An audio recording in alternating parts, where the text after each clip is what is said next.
Hey guys, on this week's episode, we're going to be going back to doing a little bit of boat projects. Because I'm leaving for the Caribbean in just over 2 months, I need to get quite a few things done on the boat still in order to have her ready for me to go. So on this week's episode, we're going to be updating my battery bank from 300 amp hours to 600 amp hours. If you're interested in finding out more about this style of battery, stick around in the episode. I'm going to try my best to go over at least as much as I know about them. And if you guys have anything else to add, let me know. I'm still learning, but so far in the 2 years I've had lithium batteries on my boat, I've loved them. So yeah, let's get going on the episode.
Thank you, MT, for letting me use your car.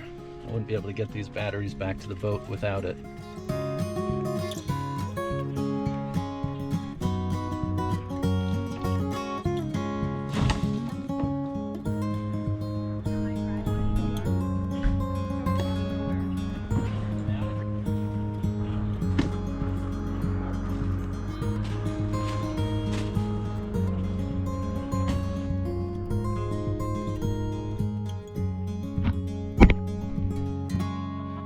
All right. Yeah, this is gonna be, thanks MT. No problem. This is gonna be interesting.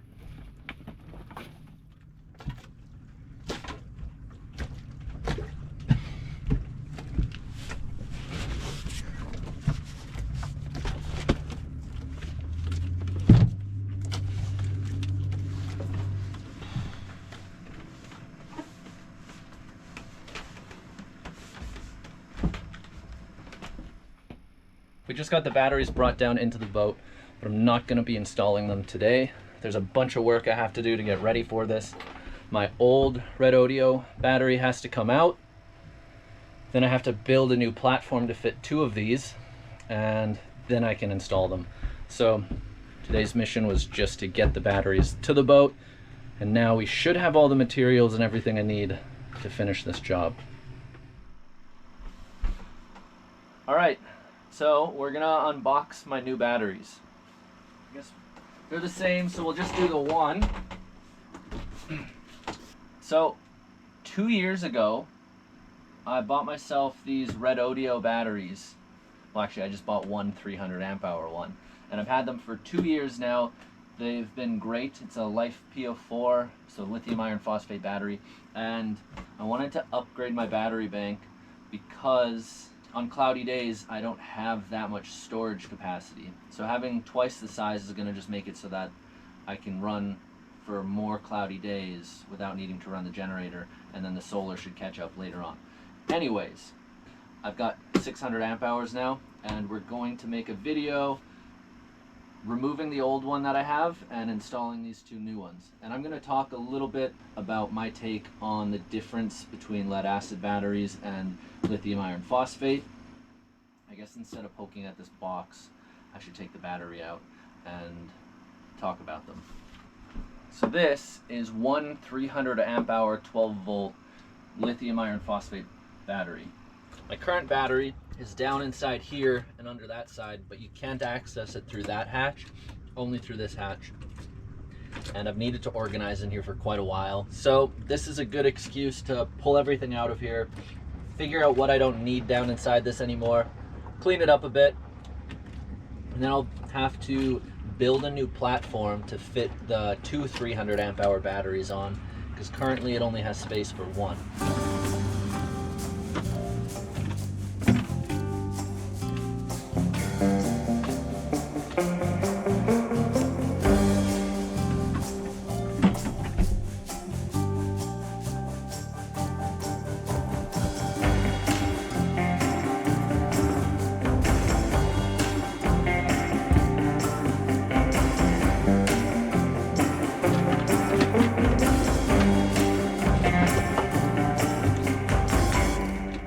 Alright, I think I've made enough space. Now I need to get a tape measure, measure out the batteries, and figure out how we're going to fit the two batteries down here.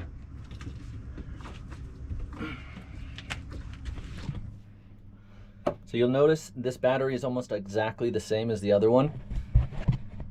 So I've already got a 300 amp hour Redodo battery, and you would think I would just need to add another one to up the size, but because this one is more than a year old, they don't recommend adding another battery to it because the BMSs could be different, so they won't work very well together. Plus, when cells age, their voltage could change slightly, and it's just better practice to have two new batteries, attach them together, let all of the cells equalize between the two batteries, and then yeah, that's just a better system. Something I should also mention here is before you hook two batteries up, you should make sure their voltage is the same. You don't want one battery to be significantly more charged than the other one, because when you hook them up to each other, the more charged battery will try to dump current into the more discharged battery, and you could damage some things in that process. So before you hook two different batteries up, make sure their voltage is the same. So what I got to do here is figure out how much space I have to work with. There's a chance that I'll be able to just rotate. Instead of having the battery this way, put it this way and have two beside each other. I'm going to get the tape measure out and see whether this is going to be a few hour job or a few day job. 19, let's say 20 inches by 9.5. So let's just go 20 by 20 to fit two of these. How deep is this? Oh wow, it's 20 inches right to here. And this is 20 inches, so I actually might have room for two of these if I just rotate it. There's a small chance we might be okay and I don't have to build a new platform. I just need to change these guys. So how I have this set up is strapped down so it can't go anywhere, but you can release them. And then I've got these just pieces of PVC board in place so it can't shift. Something else that's really cool about these batteries is how light they are. So lead acid batteries are extremely heavy. I'm gonna have 600 amp hours, and these batteries, let me look them up. So these batteries are only 60 pounds each. Now, a 200-pound lead acid battery typically weighs between 120 and 140 pounds. So if you put that math together, so 200 amp hours, that means times, we'll go on the low end, 120 pounds times 3 for 600 amp hours. That's 360 pounds for 600 amp hours of lead acid batteries. But you've only got 300 amp hours of usable energy with a 600 amp hour lead acid bank. With 600 amp hours of lithium iron phosphate batteries, you have about 480 to 500 amp hours of usable energy. If you had a 900 amp hour lead acid battery bank, that's the equivalent of a 600 amp hour lithium iron phosphate battery bank. 900 amp hours of lead acid weighs 540 pounds, whereas 600 amp hours of lithium iron phosphate only weighs 120 pounds. That is an insane weight difference for the amount of stored energy. All right, it's a new morning. I've got everything on the boat torn apart, and today we're gonna try to get both of the batteries down inside the cockpit here and installed. I want to try to get them put in as soon as possible here, so we have all day to try to charge them off the solar. So we're gonna get them in, and then we're gonna start working on how to strap them down. All right, I'm gonna pull out this old battery, and then we're gonna bring these other two down in.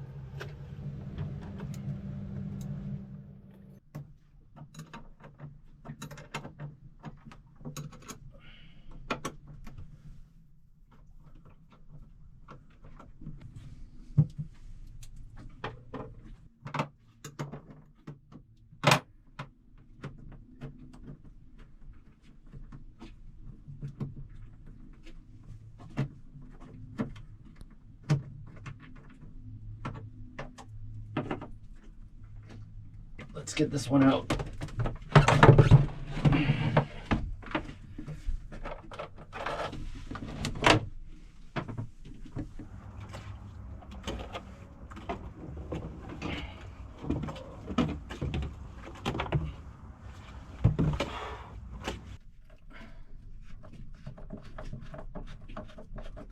I guess I should have grabbed my impact driver. It would have been a much faster job.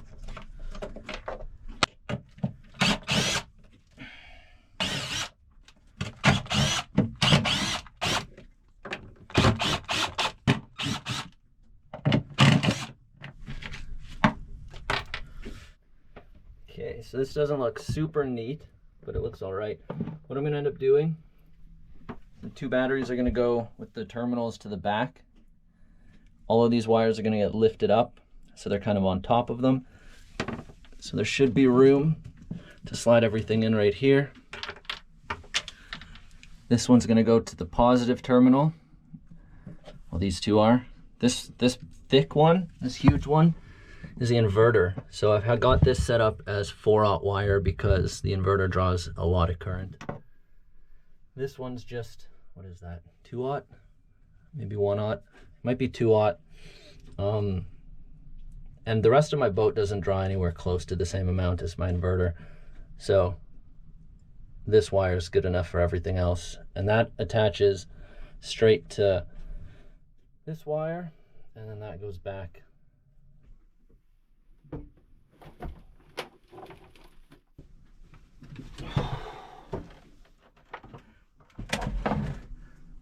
Right, there's one.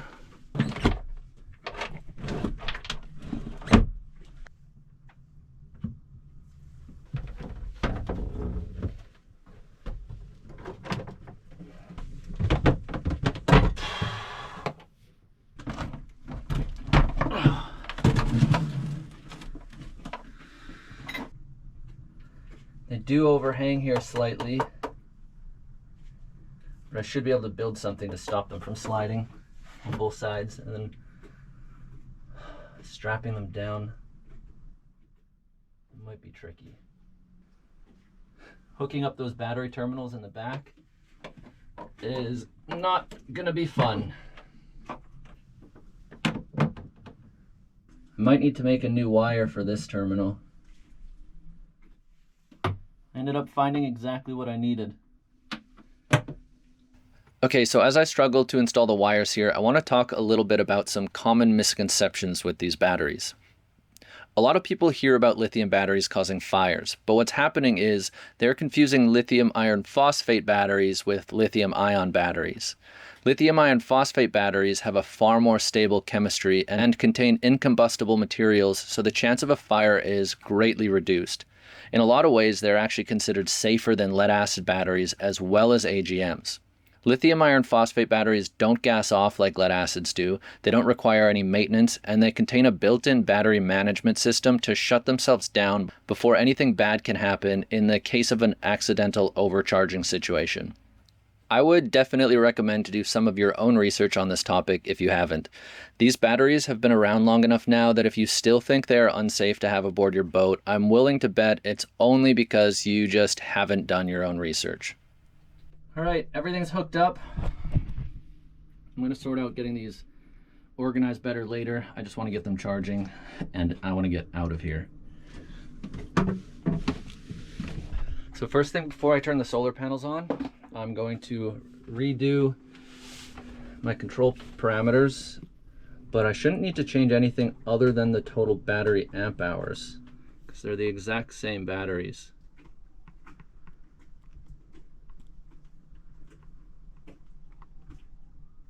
Let's make sure it didn't reset though. Equalization's 14, float 13.6, boost 13.3. Disconnects 14.8, charge limit is 14.6. That all looks right. So the last job I need to do to finish this battery install is building something to hold it down. Got a bit of an idea. I'm gonna go down below and show you guys. All right, so I've been kind of brainstorming how I'm gonna do this for the last day, but I've figured out a solution to hold the batteries down. I have this piece of wood. I'm gonna cut out some of the PVC board from the old hatch we just replaced and build kind of a U-shaped piece that's gonna go on top of where this piece of wood comes in contact with the wall. So that's gonna be able to slide right in to there and it'll stop it from moving up or sideways. And then over here, I'm gonna drill a hole through the top of this that fits this piece of threaded bar, and then we're gonna run the threaded bar down through there and put this through the piece of wood and then bolt that down here. But I'm gonna do this job tomorrow morning because it's way too hot down here right now. I've only been in here for 3 minutes and I'm already dripping sweat. So tomorrow morning we're gonna get this done. Okay, I got about an hour, maybe, before the sun comes up enough to start heating everything up. It's dead flat right now, so if I don't get this project done quickly, I'm gonna be dying of heat in here. So, let's get this done.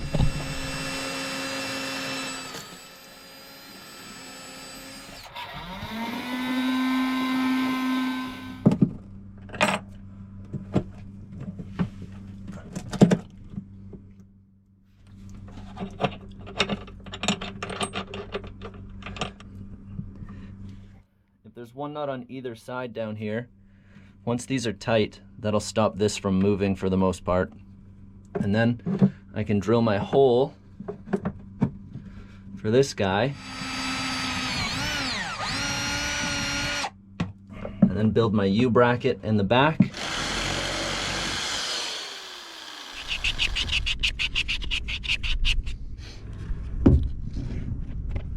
I don't really feel like I need to explain this, but I'm going to just because. But if it's not apparent already, most of the jobs I do aboard Dacia are in the area of good enough. And I think a lot of what YouTube shows is people trying to portray perfection, and a lot of, maybe this is just my opinion, I don't know if other people agree with me, but what I notice in a lot of the channels, a lot of people do things very well. And I noticed back before I started making my own videos and before I started doing this, and even now sometimes, that I would see other people doing certain projects and see how good that stuff was done, and it would almost deter me from wanting to do things myself, because when I tried, I could never really do it as well as what I was seeing other people do. The problem with that is those people probably have way more experience than me and way more experience than you, and you're comparing their like, in order to get good at something, you kind of have to suck at it first. So if you're seeing something being done and it's a lot better than what you think you could do, you shouldn't just think that you shouldn't do it. You should try to get it done, And over time, you'll get good enough at things to either decide to do it really well, which I probably could do at this because this isn't that big of a job, or you could just do it good enough. And I find that I tend to just do good enough, and that's okay for me. So I'm hoping that in showing this kind of way of doing things, it helps get some people that might not think that they are capable of jobs like this to be comfortable to do it on their own.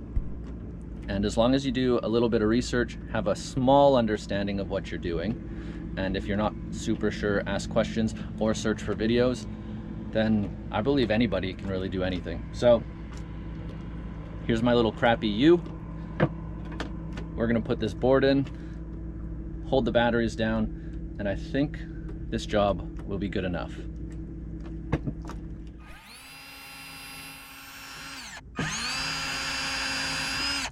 So here's the piece. I just drilled 4 holes in it.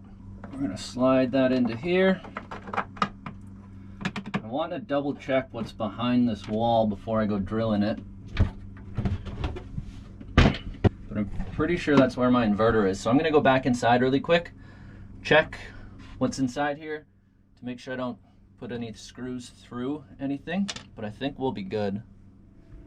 So that's my inverter charger. That's what I've been using all my power tools on, and it works really well. My generator is 2,000 watts. This is 2,500 watts. Now that we have 600 amp hours of battery, I'll probably be able to be using my inverter here a lot more than the generator. I don't know if I've mentioned this, but I recently broke my generator. There was a couple things wrong with it. The other day the coil pack stopped working, but I ended up tearing the whole thing apart, getting it running again, but for some reason I think I broke the little electronic throttle control in the process of trying to fix it, and then it wasn't throttling up when it was under load. So what I thought would work, I'll just briefly run you guys through this. This is my generator. It's been on my boat since I bought it, and it's pretty much on its last legs, or it is now for sure. But so the throttle wasn't idling up when it was under load, so I thought I was smart and just put a piece of zip tie in the throttle to throttle it up, and it actually stopped it from stalling, and I was able to charge the new batteries that way with the inverter charger. However, after running it for a few hours, I heard it bogging down. The batteries were almost charged. I came up here to shut it down and the whole engine seized. And I'm sure some of you might be knowing exactly what happened, but I immediately was like, wait, can manually throttling it up, running lean overheats engines? And that's exactly what I think happened. I ran the engine lean, overheated it, and possibly melted the piston to the cylinder wall. So I think I screwed my generator up just in time to hopefully not need it for a while. But yeah, the engine won't turn over at all anymore. I took the spark plug out, put a little bit of oil in there to maybe help cool it down, hoping that when it cooled down, the piston may be unseized from the cylinder. But I think she's done. See, won't pull. So yeah, I think I screwed my generator up. Whatever. We'll hopefully find a new one or a used one for cheap. Back to the battery installation. There's one. 2.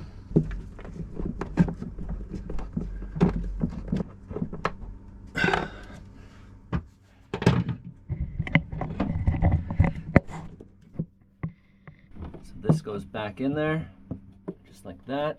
So that's slid in there now. And then this can get lifted and put through this hole. Now, once this is tightened, this bar should be stiff. And then we'll throw a washer and a nut on here.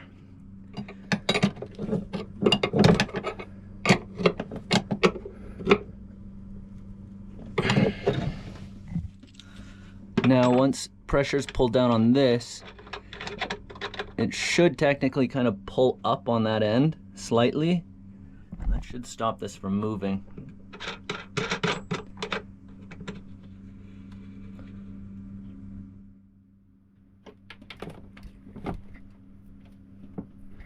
All right, so exactly what I thought I needed to do needs to be done.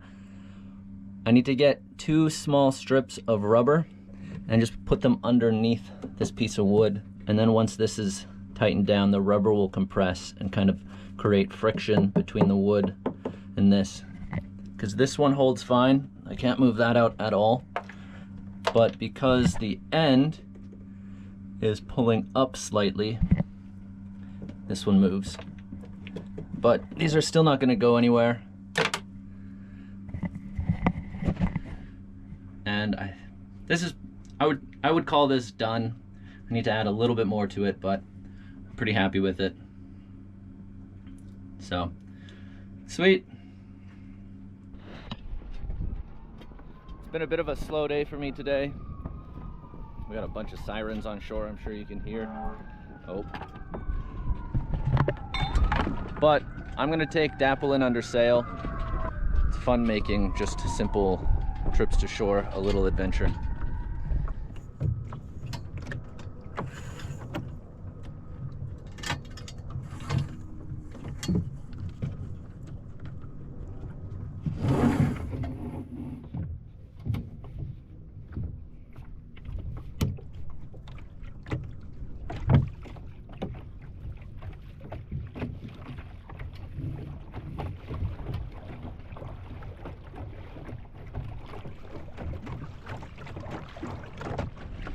Just finished installing the batteries, so now I'm going to shore to get myself some caffeine, and I think this might be the end of the video. If you guys are interested in buying some batteries for yourself, you can use my link in the description and get a 6% discount. So yeah, if you want to get some LiFePO4 batteries, lithium iron phosphate batteries for yourself, and upgrade your current battery bank, I would definitely recommend it. These are good batteries. They've worked for me for over 2 years now. So thanks for watching. See you next episode.